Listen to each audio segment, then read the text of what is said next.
어떻게 인사를 시작해야 할지 어색하네요. 항상 사연을 듣기만 하다가 이렇게 글로 적어보게 되니 이상한 기분도 들고요. 안녕하세요 하고 인사로 이야기를 시작하면 될까요? 간단하게 제 소개를 드리겠습니다. 저는 40대 후반을 달려가는 아이 엄마입니다. 우리 아버지께서 나이 40 중반에 얻으신 아주 귀한 딸이나 다름없죠. 늦둥이 중에서도 아주 늦은 늦둥이라 저에게 언니 하나 오빠 하나 있는데 둘 다 20살 이상 차이가 납니다. 저희 아버지는 국가유공자이십니다. 엄청나게 어린 나이에 6.25 전쟁을 겪으시고 당시 징병 나이가 아님에도 불구하고 국군을 도와 국가를 위해 싸우셨다고 하셨습니다. 자세한 사정은 모르지만 나라를 위해 응당해야 할 일을 하셨다며 다리에 입은 총상을 아주 자랑스럽게 생각하셨습니다. 그 덕에 국가유공자로 인정을 받으셨죠. 전쟁통이 끝나고 언니와 오빠를 낳아 키우면서 안 해본 일이 없을 정도로 고되게 사셨다고 했습니다. 살림살이가 좋아지고 여유라는 것이 생겼을 때 덜컥 제가 들어섰는데 얼마나 복덩이 같았는지 어머니 몸에 무리가 갈 걸 아시면서도 저를 꼭 낳자고 하셨다네요. 극진한 가족들의 보살핌 아래에서 저는 무사히 태어났고 나이 차이가 많이 나는 오빠와 언니에게 둘러싸여 사랑만 받고 자랐다고 했습니다.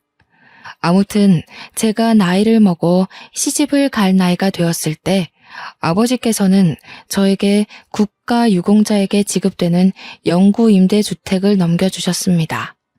자식들까지 50년은 살 수 있는 제도가 있었기 때문에 적은 보증금으로 널따란 집에 살 수 있게 되었습니다. 그때 이미 오빠와 언니는 노후 준비를 시작하는 단계였기 때문에 막내딸인 저에게 임대주택을 해주시는 부분에 있어서 전혀 거부감이 없었습니다. 오히려 우리 막내가 집 걱정 없이 편안하게 살 수 있어 다행이라고 좋아하셨어요.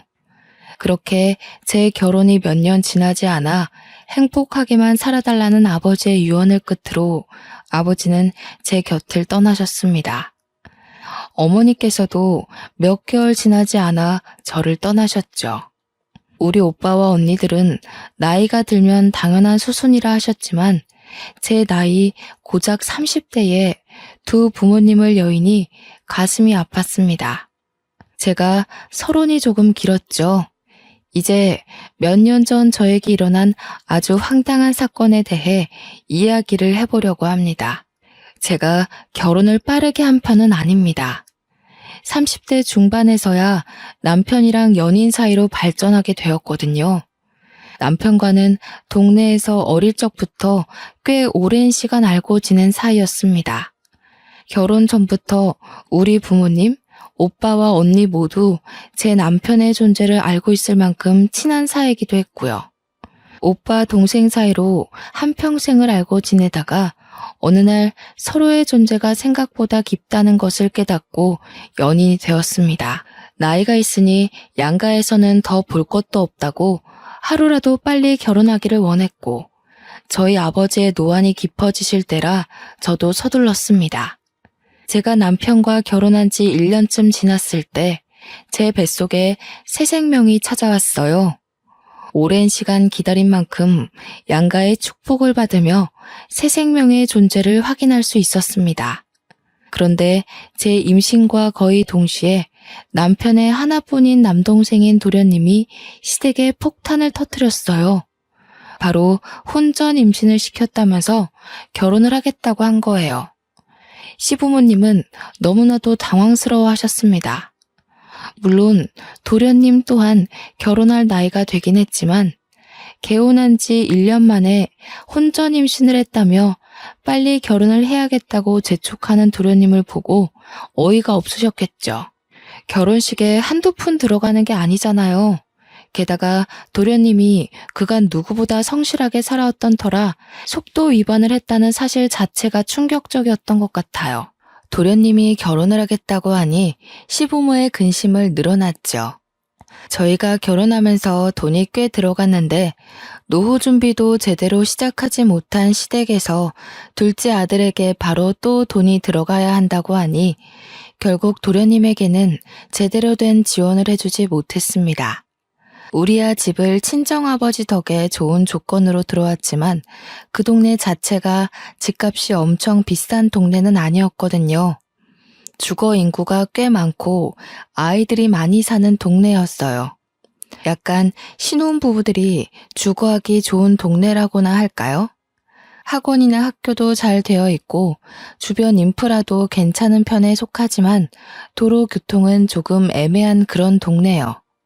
버스나 지하철을 타려면 최소 15분은 걸어야 하는 애매한 동네라 집값이 잘 오르진 않았습니다. 그래서 그런지 도련님도 저희 동네를 주시하는 것 같더라고요. 저한테 근근히 좋은 집 없냐고 물어보기도 했고요. 하지만 시댁에서는 그만큼의 여유조차 없었기에 저는 어떻게 대답을 해야 할지 애매했습니다. 결국 도련님네는 원룸에서 신혼생활을 시작하게 되었어요. 자세한 사정은 모르지만 동선에도 지원을 해줄 상황이 못 된다고 하네요. 시댁에서 어찌어찌 결혼 준비부터 집까지 알아서 하라며 딱 8천만 원 지원해 주신 걸로 알고 있는데 그 돈으로 결혼식 올리고 원룸에서 월세살이 하는 걸 보면 동선의 친정의 지원은 하나도 못 받은 거나 마찬가지겠죠. 저는 남편과 함께 가까운 동남아로 태교여행도 다녀오고 아이를 출산하기 위한 준비를 열심히 했습니다. 임산부를 위한 요가 수업도 다니고 태교 꽃꽂이도 배우면서요. 남편은 은근슬쩍 도련님을 도와주고 싶어 했지만 남편이 그렇게 돈을 많이 벌어오진 못했어요. 제가 태교에 집중할 수 있었던 건 오롯이 친정의 도움이었습니다. 우리 오빠와 언니 모두 대단한 부자거든요. 형부가 IT 기업 대표로 있고 20살 많은 오빠는 대기업 임원이시고요.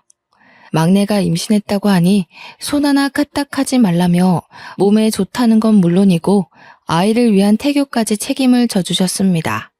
그렇게 호화로운 임신 생활을 누리고 있는데 동선에는 원룸에서 생활하며 전전긍긍하니까 동서가 얼마나 저를 질투했겠어요. 아무튼 동서의 배가 불러오자 원룸 생활을 더 이상 이어갈 수 없겠다고 생각했는지 우리 동네로 이사 오고 싶다고 딱 이야기하더군요. 그러면서 집값을 막 물어보는데 아무리 동네 교통이 불편해서 집값이 안 오른다고 해도 서울 집값 잘 아시잖아요. 게다가 제가 살고 있는 아파트는 대단지라서 꽤 값이 나갔어요.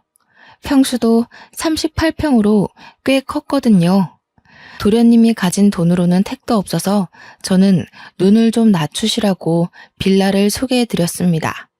좀 노후되긴 했지만 방 2개에 거실이 꽤 잘 빠져서 아이를 키우면서 편할 것 같았어요. 어차피 돈 모을 거 생각하면 빌라 전세도 나쁜 선택은 아니었으니까요. 시부와 남편이 몰래 돈을 조금 더 보태주겠다고 했고요. 그런데 동서가 저한테 엄청나게 비아냥거리는 겁니다. 형님은 아파트 살면서 우리는 빌라에 살아라 이거예요? 동서, 내가 언제 아파트와 빌라 비교해가면서 너네는 빌라에나 살아라 했어. 아니, 우리도 아파트 살고 싶은데 지금 빌라만 추천해 주시잖아요. 그것도 엄청 오래돼서 녹물 나올 것 같은 그런 곳만요. 동선의 사정 생각해서 얼추 부담 안 가는 곳으로 알아본 거야. 나도 만삭인데 이거 알아보러 돌아다닌다고 배 땡기고 다리 붓고 그랬는데 너무한 거 아니야? 적당한 운동을 하셔야 애도 잘 나오죠. 형님 매번 앉아서 하는 꽃꽂이 같은 것만 하시던데 그거 다 사치예요. 우리 언니가 시켜준 태교인데 왜 지가 나서서 사치 부린다고 하는지 이해가 안 갔습니다. 그냥 제가 하는 모든 일이 눈꼴시려서 트집을 잡고 싶어 하는 걸로만 보였어요. 저는 한숨을 푹 내쉬면서 동서가 이해할 수 있도록 설명을 다시 해주었어요. 동서, 대출을 많이 받아봐야 도련님 혼자 감당 못하니까 하는 소리지. 그 빌라 내부 봤어? 생각보다 넓어서 괜찮을 거야. 가진 금액 생각해서 이사를 해야 할 거 아니야. 말 나온 김에 형님네 부부 모아둔 돈 있으면 좀 빌려주세요. 가족끼리 어려울 때 서로 돕고 그래야 하죠. 남편이 분명 몰래 도련님을 도와준 걸로 알고 있었는데도 저렇게 뻔뻔하게 나오니까 짜증이 나더라고요. 같은 임산부라 험한 말하기도 싫고 최대한 감정을 배려해주고 싶었는데 마치 우리 남편이 돈 빌려준 걸 모르는 것처럼 저렇게 나오니까요.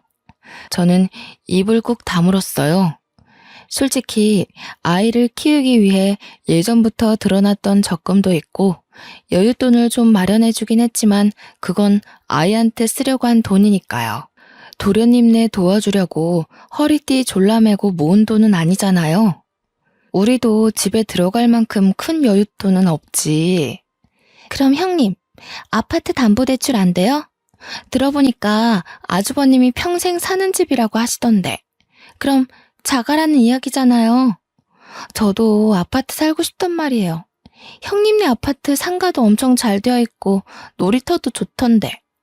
솔직히 저희 아파트가 대단지라서 상가에 있을 건 다 있고 놀이터도 한두 개가 아니라 각 동을 마주보고 있는 사이마다 있었거든요. 평생 살 집이라고 하니 임대 아파트라고 생각은 못하고 저희 명의 아파트인 줄 알았나 봐요. 동서는 그때부터 아이처럼 조르듯이 저한테 대출 좀 받아주세요. 아파트 살고 싶어요. 하면서 땡깡을 부렸어요. 막말로 제 친동생도 아니고 저한테 살갑게 굴었던 사람도 아닌데 저렇게 때만 쓰니까 더 꼴보기 싫더라고요. 동서, 그러면 공공임대주택 같은 거 한번 알아봐봐. 요즘 신혼부부 대상으로 많이 공급도 하고 있고. 뭐라고요? 임대주택? 그거 기초생활수급자들이나 가는 그런 데 아니에요? 거지도 아니고 어떻게 그런 곳에 살아요? 그게 무슨 소리야. 누가 임대주택 산다고 거지라고 그래? 요즘 적은 보증금에 위치도 좋고 아파트에 살 수 있고 관리비도 적어서 얼마나 인기가 많은데. 너무 구시대적 발상 아닌가요? 누가 요즘 임대주택 산다고 거지거지합니까? 임대주택에 사는 게 돈 버는 거라고 솔직히 알게 모르게 은근히 부러워한단 말이죠. 집값이 미쳐있는 식당에 대출받아서 덜컥 샀다가 집값 떨어지기라도 하면요. 현실적으로 임대 아파트만큼 괜찮은 주거지도 없다고 생각합니다. 아무튼 동서는 저한테 대출 좀 알아봐달라고 신신당부를 하고는 자리를 떴습니다. 당연히 저는 대출까지 받아가면서 도련님네를 도와줄 마음이 전혀 없었고요. 그 정도라면 시댁에서 해줘야지 솔직히 저희가 해줄 필요는 없지 않나요? 먼저 마음에서 우러나오는 것도 아니고. 아무튼 그렇게 우야무야 잘 넘어간 줄 알았는데 시댁 식구들 죄다 모여 밥 먹는 자리에서 동서가 또 징징거리더군요. 진짜 귀에 피딱지가 않는 것 같은 기분이었습니다. 저도 언제까지 원룸에서 살 순 없잖아요. 이제 우리 똘똘이도 나올 건데 원룸에서 어떻게 애를 키워요? 그래, 너네 보증금 그래도 한 1억은 가지고 있지 않느냐? 전세 대출 받고 해서 지방으로 내려가는 것도 나쁘지 않을 것 같은데. 둘째 너네 회사에 지방 전출도 신청할 수 있지 않아? 아버님, 서울에서 살아야지 어떻게 지방을 내려가라고 하세요. 우리 아이 교육 생각하면 당연히 서울이죠. 저도 형님처럼 아파트에서 살고 싶단 말이에요. 얘가 무슨 다 커서 땡깡을 이리 피운담? 아파트 살고 싶으면 대출을 알아보던 다른 방법을 찾아야지. 친정에서는 못 도와준대? 시모가 기분이 상했는지 친정을 들먹이자 동서의 입이 합주기가 되더라고요. 저와 남편은 그냥 말없이 밥만 먹었어요. 제가 도와주겠다는 말이 없자 동서가 저를 흘겨보면서 시모한테 또 조르더라고요. 저도 형님처럼 아파트 살고 싶은데 솔직히 형님한테는 집 구할 때 얼마 주셨어요? 이도 입 딱 다물고 아무 소리 안 해주는 거 있죠? 예, 우리가 해주긴 뭘 해줬다고 그러니? 큰애네 집은 큰애네 친정에서 해주신 거야. 너도 큰애처럼 살고 싶으면 임대주택 알아봐. 그게 제일 편하다더라. 형님도 그렇고 어머님도 그렇고 왜 자꾸 임대주택 하시는 거예요? 그거 거지들만 사는 데 아니에요? 거지라는 표현이 나오자마자 온 가족이 동서를 바라보았어요. 동서는 뭐가 문제인지 잘 모르는 것 같았습니다. 참다 못한 남편이 동서에게 한마디 콱 쏘아주었어요. 재수씨, 말이 좀 이상하네? 우리가 거지야? 동서는 남편의 말에 의중을 곰곰이 생각하더니 눈을 크게 뜨고는 저와 남편을 번갈아가며 보았습니다. 입가에 슬며시 웃음을 짓더니 믿기지 않는다는 듯 저에게 물어보았어요. 형님네 임대 아파트예요? 한 건 잡았다는 그 표정을 얼마나 즐거웠으면 숨기지도 못했을까요? 저는 그냥 말없이 고개를 끄덕였어요. 그러더니 어머머 하면서 유난을 막 떠는 거예요. 어머머, 정말 상상도 못했네. 아파트 가졌다고 유난 떨더니 임대였어요? 동서, 내가 언제 유난을 떨었다고 그런 식으로 말을 해? 저한테 그 형편의 빌라도 감지덕지라는 식으로 말하셨잖아요. 어쩐지 대출 좀 해서 도와달라니까 임대라서 못해준 거였구나? 시부모는 큰 소리 내지 말고 밥이나 먹으라며 동서를 따끔하게 혼냈어요. 평소 같으면 주눅 들어서 징징거릴 텐데 제가 임대 아파트 산다는 게 그렇게 즐거운 일인지 내내 하면서 밥을 먹더라고요. 도련님은 저한테 안 사람이 진짜 대출 이야기를 물어봤었느냐며 사과를 하더라고요. 어차피 대출 받아줄 수도 없고 그럴 마음도 없었다고 됐다고 했습니다. 우리 도련님은 참 성실하고 착한 사람인데 어쩌다 저런 철없는 여자와 결혼까지 하게 된 건지 도련님 팔자를 스스로 꼰 거라고 밖에 할 말이 없더라고요. 물론 동서가 나이가 어려서 그런 거라고 생각하려고 했죠. 저랑도 거의 10살 차이 가까이 나니까요. 그런데 날이 가면 갈수록 나이가 어려서 철이 없다 뿐만 아니라 원래 성격이 베베 꼬이고 남 깎아내리기 좋아하는 것 같더라고요. 아무튼 어찌 더 마련한 건지 결국 동서는 우리 동네 빌라로 이사를 오게 되었어요. 빌라는 싫다 더럽다 하더니 돈에 맞춰 살아야지 어쩌겠어요.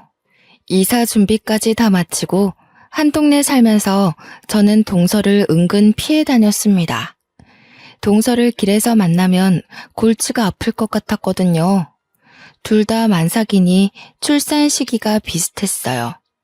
그런데 동서가 먼저 진통이 오기 시작한 거예요. 저는 시댁 식구들과 함께 병원에 가서 태어난 조카를 보게 되었죠.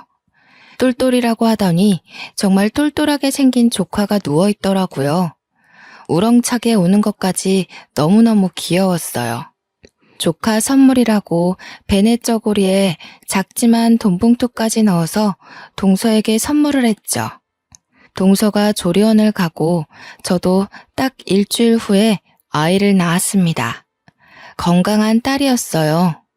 시댁 식구들은 전부 아들 하나 딸 하나 태어나서 너무 행복하다고 하셨고요. 저희 언니와 오빠는 아이 낳느라 고생했다며 강남에 정말 유명한 산후조리원으로 보내주셨습니다. 동서는 동네에서 좀 큰 산후조리원에서 조리를 했거든요. 그런데 제가 강남에 있는 산후조리원에 간 그것조차 질투가 나는지 조리원을 퇴소해서 아이와 함께 집에 돌아와서도 내내 비교를 해가며 궁시렁거렸습니다. 시댁에서 차별해서 조리원을 보내준 것도 아니고 저는 친정에서 해준 건데도 불구하고 그렇게 미운 소리만 하더군요. 거기다가 저는 조카 태어났다고 선물도 했는데 받아가 놓고 저한테는 아무것도 돌려주지 않더라고요. 형님은 좋겠네요. 연예인들이나 간다는 산후조리원에서 실컷 쉬셨으니까. 조리원이 다 똑같지 뭐. 동서도 잘 쉬었을 거 아니야. 방이 얼마나 좁던지 불편해 죽는 줄 알았다니까요. 계속해서 저를 만날 때마다 볼멘 소리를 하는데 저라고 그 만남이 즐겁겠어요? 피곤하기만 했어요. 저는 아이 핑계를 대고 동서가 만나자고 할 때마다 피해 다니기 일쑤였습니다. 그렇게 수개월이 지나고 아이가 20개월이 되었을 무렵 임신하자마자 대기를 해놨던 어린이집에서 연락이 왔어요. 자리가 비었다고 입소할 거냐고 묻더라고요. 저는 프리랜서로 웹디자인 일을 하고 있었는데 형부네 회사에 이름을 올려놓았던 터라 맞벌이 가구로 되어 있었거든요. 서울에서는 맞벌이여도 어린이집 입소가 하늘의 별따기라서 임신하자마자 대기도 올려두었던 덕분이었죠. 자리가 났다고 하니 아이의 사회성 기르는 데에 어린이집만큼 좋은 것도 없다고 해서 어린이집에 보내기로 했습니다. 시댁 식구들 모두 모여 식사를 하는 자리에서 남편이 운 좋게 자리가 나서 어린이집에 보내기로 했다고 하니 동서가 또 말을 던지더라고요. 와, 형님은 운도 좋으시네요.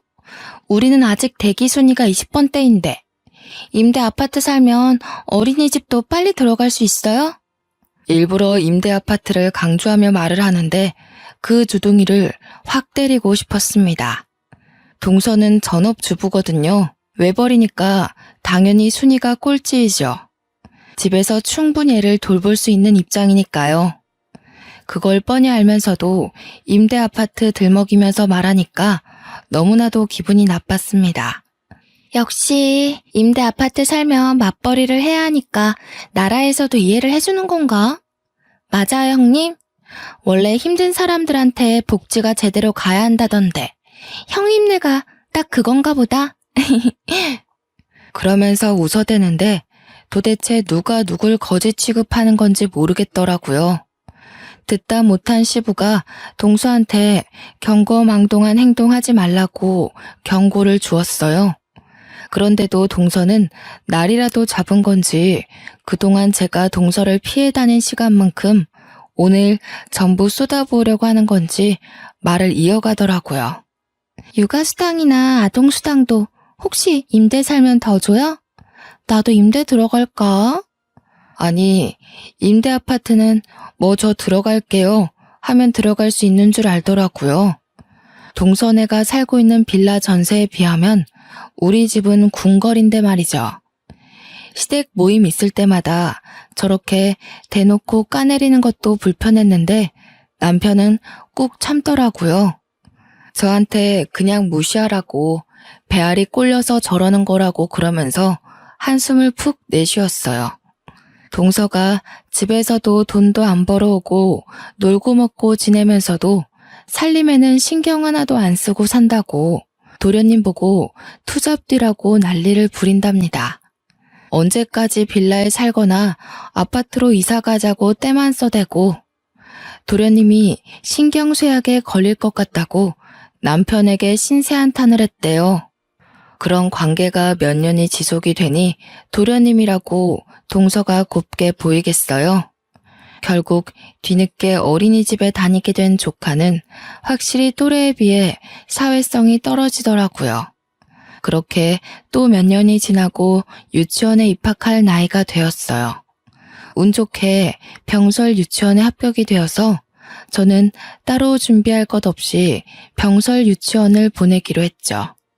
서울에서 병설에 보내려면 3대가 덕을 쌓아야 한다는 말이 있던데 우리 아버지 덕인가 싶기도 했습니다. 남편과 저는 유치원 입학 날만 손꼽아 기다렸어요. 그런데 하늘도 무심하시지. 저를 못 잡아먹어서 안달난 동서는 유치원에 죄다 떨어진 거예요. 당장 어린이집을 보내자니 친구들은 죄다 유치원에 가고 자존심이 엄청 상했겠죠. 동서는 시댁에 가서 엄청나게 징징거리기 시작했습니다. 유치원에 못 보내면 어린이집을 보내야 하는데 수준 떨어지는 거 아니냐면서 영어 유치원을 보내야 할까요? 하고 은근슬쩍 돈 달라고 하더라고요. 그러면서 저에게는 임대 아파트라 그런지 유치원도 딱 병설로 붙는다고 나라에서 너무 편히 봐준다고 한숨만 나오더라고요. 남편에게 이야기하니까 노발대발하면서 도대체 임대 아파트 사는 걸로 왜 난리를 치는지 모르겠다고 했어요. 저라고 알겠나요? 그냥 쓰잘데기 없는 질투지요 뭐. 결국 시댁에서 일이 터지고 말았습니다. 동서가 어김없이 임대하면서 유치원 떨어진 거에 대해 속상함을 토로하고 있었어요. 그러다가 시부에게 영어 유치원을 보내고 싶다고 조르고 있더라고요. 형님네는 임대 살아서 병설도 턱턱 붙는데 우리 애는 어떡해요? 영어 유치원이라도 보내야 하지 않겠어요? 월 150만 원이라는데 좀 도와주세요. 원래 돈 있는 할아버지가 손주한테 팍팍 써야 애 기도 살고 그러죠. 시부도 어이가 없었어요.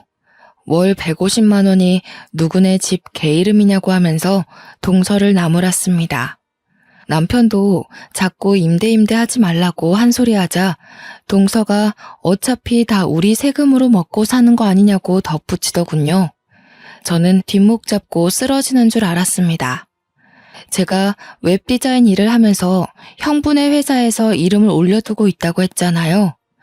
4대 보험 혜택도 받고 하느라 간간히 일 도와드리면서 혜택을 받고 있는 거였는데 형부가 월급도 주시거든요. 한 달에 2주일 정도 재택에서 근무하는데 돈 한 푼 안 주고 어떻게 부려먹냐면서요. 저랑 남편이 벌어오는 돈만 따지면 한 달에 600만 원 정도 돼요. 그렇게 버는 저희도 월 150만 원이 부담돼서 영어 유치원은 생각도 안 했는데 동선에는 심지어 외벌이잖아요. 도련님 혼자 월 300만 원 조금 넘게 벌어오는데 월급의 반을 유치원비로 쓰면 생활은 어떻게 하겠어요? 철이 없어도 저렇게까지 없을 수 있나 싶어 그냥 모르쇠로 일관했습니다. 그렇게 또 뜸하게 지내며 저를 시기 질투하는 동서를 가뿐히 무시해주면서 지냈어요. 동네에서 자주 마주치긴 하지만 그냥 인사 정도만 하고 제가 일이 바쁘다며 몇 번 피하고 지냈죠. 그러다가 초등학교에 입학을 하게 되었는데 아무래도 같은 동네에 살다 보니 같은 초등학교에 조카가 배정을 받았더라고요. 그것도 입학식 때 마주쳐서야 알았지 뭐예요. 저는 딸아이에게 조카와 함께 초등학교에 다니게 되었으니 잘 지내보라고 했어요. 어른들끼리 사이가 안 좋다고 해도 사촌지간까지 친하게 지내지 말라고 하는 것도 우스워서요. 학교를 보낸 지 한 3개월이 지났을까 아이가 점점 표정을 잃어가는 것 같았어요. 뭘 물어봐도 대꾸도 없고 학교 생활은 어떠니 하고 물어봐도 말을 안 하고요. 걱정이 되어서 담임 선생님이랑 상담도 해봤는데 교실에서는 아주 바르게 생활한다고 했어요. 저는 그래서 별 대수롭지 않게 생각하고 넘어갔습니다. 그렇게 여름방학이 지나고 2학기가 시작되었어요. 딸아이는 학교 가는 걸 무척 싫어했는데 저도 어릴 때 학교 가는 걸 싫어했던 터라 누구나 다 똑같은 마음이라고 달래서 학교에 보냈습니다. 그날은 우리 집에 오빠와 언니가 놀러 오기로 한 날이었어요. 오빠는 퇴근하고 놀러 오기로 했고 언니는 막내가 집에서 대접한답시고 일이라도 할까봐 도와주겠다고 일찌감치 집으로 왔습니다. 언니가 우리 딸을 조금이라도 빨리 보고 싶다고 재촉하는 바람에 언니와 함께 학교 앞으로 하교하는 딸을 마중 갔어요. 그런데 교문을 나오는 딸이 엉엉 울고 있는 거예요. 저는 어디 다쳤나 싶어서 놀래서 딸에게 달려갔습니다.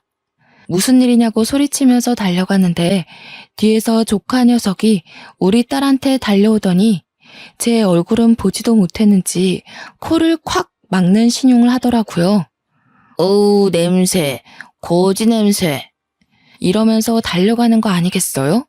옆에서 아이를 달래던 우리 언니도 놀래서 저놈은 누구니 하고 되묻고 저는 조카가 우리 딸에게 거지 냄새라는 말을 했다는 사실에 너무 큰 충격을 받았어요. 우리 애는 더 큰 소리로 엉엉 울었고요. 저는 일단 아이를 데리고 집으로 돌아와서 자세한 이야기를 듣기로 했어요. 딸아이는 한참을 울다가 조금 진정이 되었는지 그제서야 이야기를 하기 시작했습니다. 조카는 같은 반도 아니고 옆반인데 자꾸 쉬는 시간마다 자기한테 와서는 기생수라고 놀린다는 겁니다. 처음에는 기생수가 뭔지 몰라서 그게 뭐냐고 채근을 했어요. 기생수가 뭐냐면 기초생활수급자의 줄임말이야. 딸은 또 서러운지 눈물을 뚝뚝 흘려댔습니다.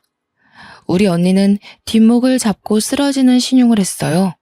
저도 너무 충격받아서 입을 떡 벌렸고요. 사촌이 자꾸 나한테 임대아파트에 산다면서 기생수라고 놀려. 그리고 거지 냄새 난다고 저리 가라고 막 밀치고. 저는 눈이 돌아가는 것 같았습니다. 도저히 화를 참을 수가 없어서 동서에게 전화를 걸었어요. 솔직히 초등학교 1학년 학생이 알아봐야 얼마나 알겠어요? 다 동서가 주입해놔서 그걸 놀림거리로 삼는 거 아니겠어요? 저는 분노해서 눈물이 쏟아질 것 같았어요. 한참 동안 통화 연결이 되지 않다가 동서가 전화를 딱 받더라고요. 여보세요 하는 동서의 목소리가 들리자마자 너무 화딱지가 나서 동서에게 마구마구 쏘아댔습니다. 동서, 조카가 우리 아이한테 거지 냄새 난다고 기생수라고 놀려댄다는데 동서가 바로 잡아야 하는 거 아니야? 어떻게 초등학교 1학년밖에 안 된 애가 그런 소리를 하고 다녀? 기생수요? 기생수가 뭐야? 아, 기초생활수급자? 형님, 그거 다 애들 장난이잖아요. 뭘 그렇게 예민하게 굴어요? 장난? 지금 말 다 했어? 솔직히 임대아파트 살면 다 그렇게 무시받는 거라니까요. 인식이 그렇잖아요, 인식이. 돈 없고 가난하고 못 먹고 사는 애들이 들어가는 집. 제가 뭐 틀린 말 했나요? 동서, 어떻게 엄마라는 사람이 그런 식으로 편을 가르고 말을 할 수가 있어? 애들은 장난으로 그러는 거겠죠. 저 바빠서 그럼 끊을게요. 동서는 끝까지 깔깔 웃어댔어요. 옆에서 통화를 듣던 언니가 콧김을 씩씩 뿜으면서 주먹을 쥐고 있었습니다. 우리 언니의 성격도 매우 불같거든요. 나이가 60대이지만 여전히 20살처럼 정정했어요. 그게 지금 그 맨날 임대아파트로 노래 부른다는 동서지? 저는 언니를 향해 고개를 끄덕였습니다. 언니는 잠시 입을 다물고 곰곰이 생각하는 듯 하더니 집에 좀 다녀오겠다고 하더라고요. 저는 갑자기 집에 가는 길에 언니를 빤히 쳐다봤어요. 저에게 걱정하지 말고 있으라고 저녁에 오빠 올 때 다시 오겠다고 하면서 서둘러 나가더라고요. 친정 식구들이 모이기로 한 날이라서 그런지 남편도 일찍 퇴근을 했어요. 남편이 퇴근한 지 얼마 되지 않아 오빠도 도착했고 언니는 형부와 함께 왔습니다. 오빠가 그럴 줄 알았으면 자기도 와이프랑 같이 오는 건데 실수했다며 분위기를 올리려고 웃더라고요. 그런데 언니의 표정이 완전히 살벌했어요. 그리고 언니와 함께 온 형부의 표정도 엄청나게 비장했고요. 오빠만 이게 무슨 분위기인가 싶어서 어리둥절했습니다. 우리 형부 말했다시피 IT 전공해서 지금 국내에서 누구나 쓴다는 생활 어플을 개발한 사업가예요. 하는 것마다 손대는 것마다 대박이 나서 어플 대표 마스코트로 캐릭터 사업까지 확장한 어마어마한 사업가요. 언니도 그래서 돈 걱정 없이 서초동에서 제일 비싸다는 주상복합 펜트하우스에 살고 있거든요. 그런 언니가 저한테 선포하듯 이야기를 했어요. 예, 내가 너네 형부랑 이야기 다 끝냈다. 너네 우리 집으로 이사 와라. 나랑 네 형부가 여기서 살 거니까. 언니가 큰 소리로 이야기하자 저와 남편 그리고 우리 오빠까지 모두 놀라고 말았습니다. 그 집이 얼마짜리 집인지 상상이나 되세요? 무려 80억이나 하는 집이거든요. 오빠는 언니에게 뭘 잘못 먹었냐고 되묻는데 언니가 오빠에게 조용히 하라면서 말을 하더라고요. 우리 막내가 그 또라이 같은 동서인지 뭔지한테 임대 아파트 산다고 무시받는 것도 열이 받거든? 근데 어떻게 우리 귀여운 조카한테 거지 냄새가 나니 기생순이 뭐니 하면서 상처를 줄 수 있어? 임대 아파트 산다고 기초생활수급자란다. 오빠는 처음 듣는 이야기여서 그런지 눈을 크게 뜨고 이게 다 사실이냐고 되물었어요. 저와 남편은 어안이 벙벙한 상태여서 맞다고 고개를 끄덕였죠. 그러니 우리 오빠도 열이 머리끝까지 받았는지 당장 그 잡것을 불러내라고 난리도 아니었습니다. 누가 보면 우리 언니 오빠가 제 부모님인 줄 알겠더라고요.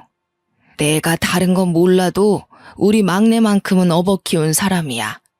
이런 취급받는 건 막내뿐만 아니라 우리 집안을 무시하는 거지. 절대로 용납하고 묵인하면 안 돼. 그러더니 당장 짐 싸라고 짐 바꾸자고 했어요. 남편은 언니에게 처형네 집 짐도 많을 텐데 이 좁은 집에서 어찌 사시겠냐고 말렸습니다. 그러자 형부가 남편에게 걱정하지 말라고 자식들 다 키워서 독립도 시켰고 이제 큰 집은 너무 심심하고 조용해서 못 살겠다고 하더라고요. 시세 차이만 해도 20배는 날 것 같은데 무슨 소리냐고 저도 언니를 말렸죠. 그러자 언니가 시세 차이가 뭐가 중요하냐면서 콧방귀를 팽 끼더라고요. 어차피 명의 바꾸자는 거 아니니까 김칫국 마시지 말라고.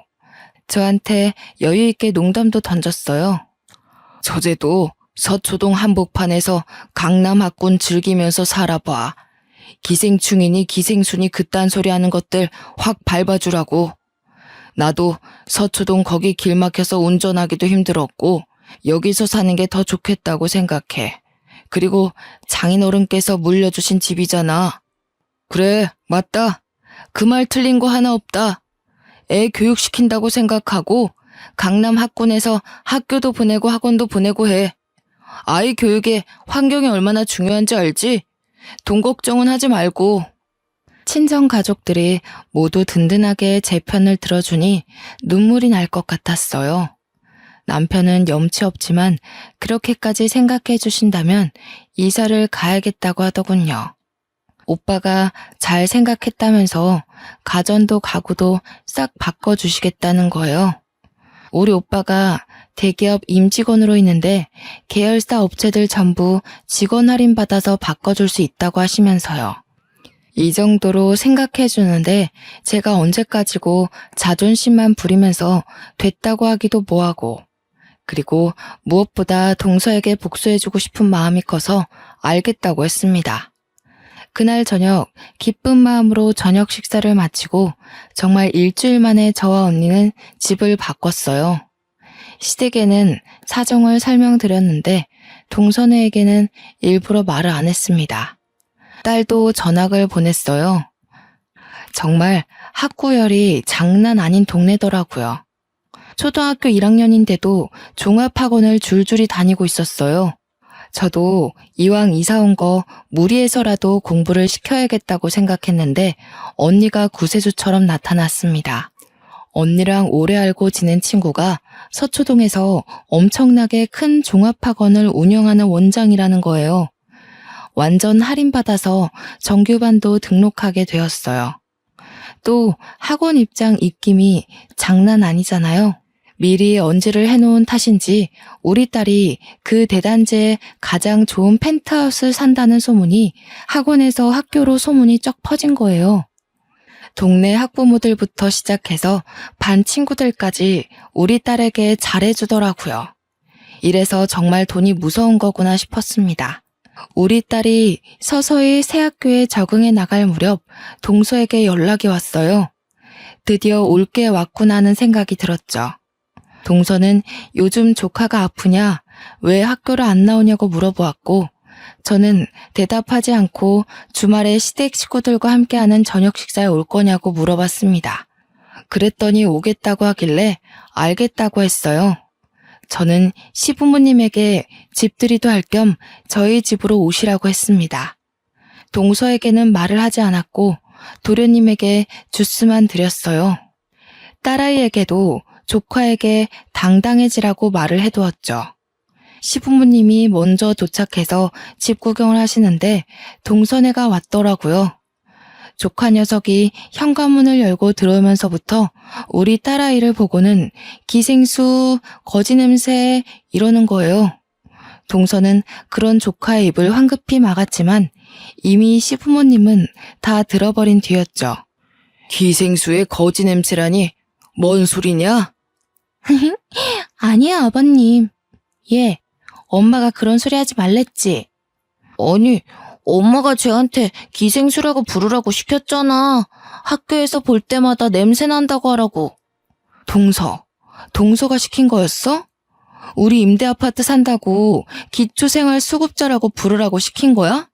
이미 시부모님도 저희에게 설명을 들어서 다 알고 계셨지만 모르는 척 하시면서 엄청 놀란 듯이 동서를 나무랐어요. 정말 그런 소리를 하고 다닌 게야? 하면서 사방팔방에서 동서를 공격해대니 무척 당황한 것 같더라고요. 아니, 제가 틀린 말 한 것도 아니잖아요. 남의 집에 초대해놓고 임대 아파트 살면서 이건 또 무슨 허세예요? 하루 빌린 집이에요? 주제 파악 좀 하고 살아. 고작 2억짜리 전세 빌라에 대출 끼고 새들어 살면서 누구 보고 기생수라는 거야. 어머머, 이제서야 본색을 드러내시네. 그래도 우리 집은 임대는 아니거든요? 시부모님도 열이 받았는지 동서에게 막 뭐라고 하시고 도련님도 경멸 어린 시선으로 동서를 바라보았어요. 조카만 동서 다리에 딱 매달려서 울먹거리고 있었습니다. 동서, 계속 기생수 하지 마. 지금 동서가 와 있는 이 펜트하우스 이제 우리 집이거든? 여기로 이사와서 집들이 하려고 부른 거야. 집값 레벨로만 따지면 동서네는 우리한테 비비지도 못하지. 누가 누구 보고 기생수래? 이 집으로 이사 오셨다고요? 어떡해요? 여기도 임대예요? 펜트하우스인데? 임대는 무슨? 우리 친정에서 해주셨어. 애 교육도 제대로 시키라고. 동서네도 친정에다가 해달라고 하면 되겠다. 제가 친정 이야기를 꺼내자 동서는 다시 입을 꾹 다물었어요. 그러자 이때다 싶었는지 시모가 동서에게 진짜 첫째네한테 기생수라고 한 게 맞냐고 물으면서 너무 실망이라고 했습니다. 안 그래도 너네 전세 계약 끝나간 데서 집 좀 어떻게 도와줘 보려고 했는데 꼴도 보기 싫다. 앞으로는 알아서들 잘 살고 얼굴도 보지 말자. 어떻게 가족한테 그런 말을 할 수 있니? 동서는 무척 당황해했고 시모는 그런 동서를 무시하고 저에게 미안하다 재차 사과했습니다. 밥맛도 떨어진다고 같은 밥상에서 밥도 먹기 싫다고 하시면서요. 동서는 이런 분위기가 너무나도 수치스러웠는지 도련님도 버리고 애만 데리고 집을 뛰쳐나왔습니다. 그제서야 도련님도 저한테 너무 면목 없다고 여러 번 사과했고요. 솔직히 그 사과 받아주고 싶지 않아서 대꾸도 안 했지만요. 동서네가 사라지고 시부모님은 그제서야 너무나도 잘했다고 이렇게나 마음고생할 일이 생길 줄 몰랐다고 하셨어요. 그렇게 제가 차린 집들이 음식까지 다 드시고서야 정말 잘했다, 사돈댁에 감사하다고 꼭 전해달라고 하시며 집으로 돌아가셨습니다. 사이다 복수 제대로 하고 나서 언니와 오빠에게도 제대로 자랑했네요. 언니가 그래도 애 교육을 위해 살아보라고 한 건 진심이라고 더 살라며 배려해줘서 애가 학교 다닐 동안은 이 호화로운 집에서 지낼 것 같네요. 그러면 여기까지 동서를 혼쭐 낸 제 이야기는 끝입니다. 다들 어땠나요? 요즘 돈 때문에 사람 무시당하는 건 일도 아니라던데. 어린 동서가 저런 식으로 자식 교육 시키는 걸 보면 우리 아이들의 미래가 너무나도 걱정되더라고요. 엇나가는 아이들을 바로 잡아주는 게 부모의 역할인데 벌써부터 못된 말만 가르치고. 그래도 여기에 지난 이야기를 써보니 참 속이 시원합니다. 요즘 다시 쌀쌀해지는 나이에 감기 조심하시고 다들 행복하셨으면 좋겠습니다. 귀한 시간 내서 제 이야기 들어주셔서 감사합니다.